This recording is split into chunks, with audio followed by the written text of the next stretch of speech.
Greetings. This is Hazel Moon bringing you simple Bible lessons to increase your faith and understanding of Jesus Christ the Messiah. Today's broadcast is Who is Jesus? Chapter 16.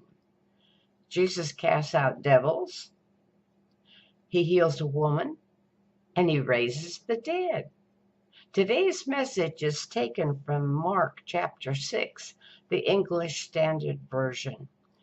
Notice in these three stories for today that each person acknowledged that Jesus is the Son of God and the Messiah. This was done with words, with worship, and with faith and action.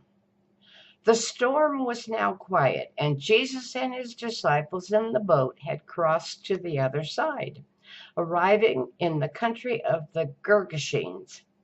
And when Jesus had stepped out of the boat, immediately there met him in the tombs a man with an unclean spirit. The man had lived in the graveyard for years, and no one could bind him anymore, not even with chains, for he had often been bound with shackles and chains, but he wrenched the chains apart and he broke the shackles in pieces. Now, when he saw Jesus afar off, he ran and fell down before him, crying out with a loud voice, saying, "What have you to do with me, Jesus, Son of the Most High God? I adjourn you by God, do not torment me." You see, the devils in the man recognized Jesus was the Christ, the Son of God. You see, Jesus had been saying to the man and the demons inside of him, "Come out of the man, you unclean spirit." And Jesus asked him, "What is your name?" And he replied, "My name is Legion, for we are many." And he begged him earnestly not to send the demons out of the country. Now a great herd of pigs was feeding there on the hillside. And the unclean spirits begged Jesus, saying, "Send us to the pigs. Let us enter into them." And so he gave them permission. And the unclean spirits came out and entered into the pigs, and the herd, numbering about 2,000, rushed down the steep bank into the sea, and they drowned in the sea. When the herdsmen saw this, they were frightened because their business was hurt by this miracle. They pleaded with Jesus to leave and not bother them. As Jesus was getting into the boat, the man who had been in possession of the devils begged Jesus that he could go with him. But Jesus did not permit him, and he said, "Go home to your friends and tell them how much the Lord has done for you and how he's had mercy on you." And so he went away and began to proclaim through all the cities of Decapolis how much Jesus had done for him, and everyone marveled. Sometimes we're tormented by thoughts. But you don't have to stay in the graveyard. It's not a good place. Jesus can come and say, "Come out, come out. Change your thinking. Start thinking thoughts that Jesus wants you to think. You're special. You're not a nobody. Jesus loves you."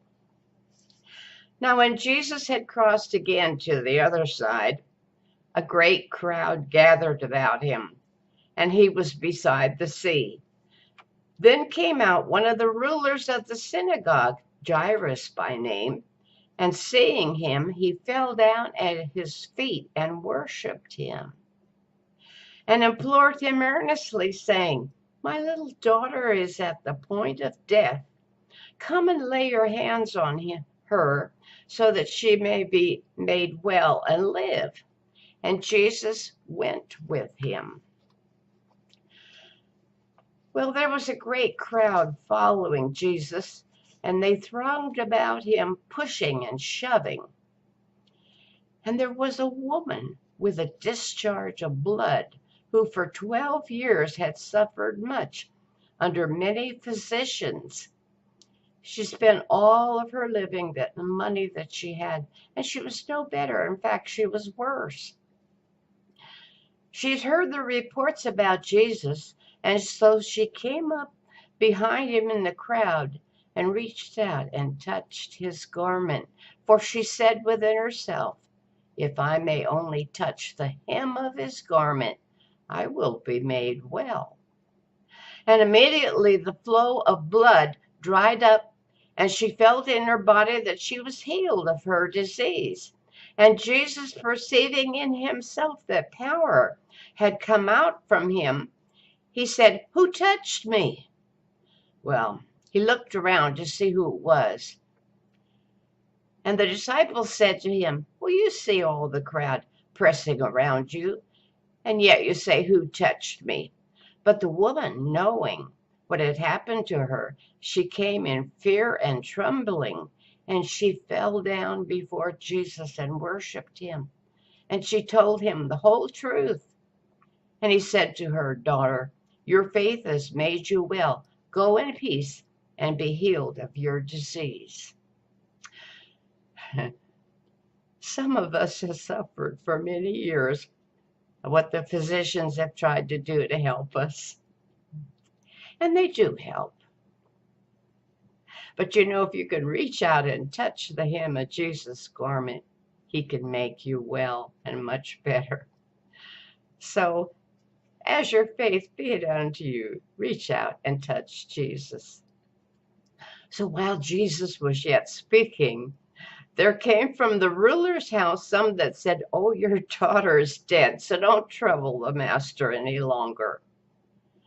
But overhearing this, what they had said, Jesus said to the ruler of the synagogue, do not be afraid, only believe. And he allowed no one to follow him except Peter and James and John, the brother of James. And they came to the house of the ruler of the synagogue, and Jesus saw a great commotion. People were weeping and wailing loudly. And when Jesus had entered, he said to them, why are you making such a commotion and weeping? The child is not dead. She's only sleeping. And they laughed at him. But he put them all aside, and he took the child's father and mother and those who were with him, and they went in to where the child was. And taking her by the hand, he said to her, Talitha cumni, which means, little girl, I say unto you, arise. And immediately the girl got up and began walking, for she was about 12 years old. And they were immediately overcome with amazement, and he strictly charged them that no one should know this. And he told them to give her something to eat. Sometimes we're in a dark place, almost seems like we're dead. But Jesus came to bring life. And he says, get up, get something to eat, and go out and tell others all what the good things that God has done for you. Today, do not fear to come to Jesus with your problems, if they're large or small. Reach out and touch Jesus, for he's able to do for you even what so many people think would be the impossible. So until next time, this is Hazel Moon asking that God's blessings will reach you and rest on you as you continue to seek understanding of who is Jesus. Have a blessed day. God bless you all.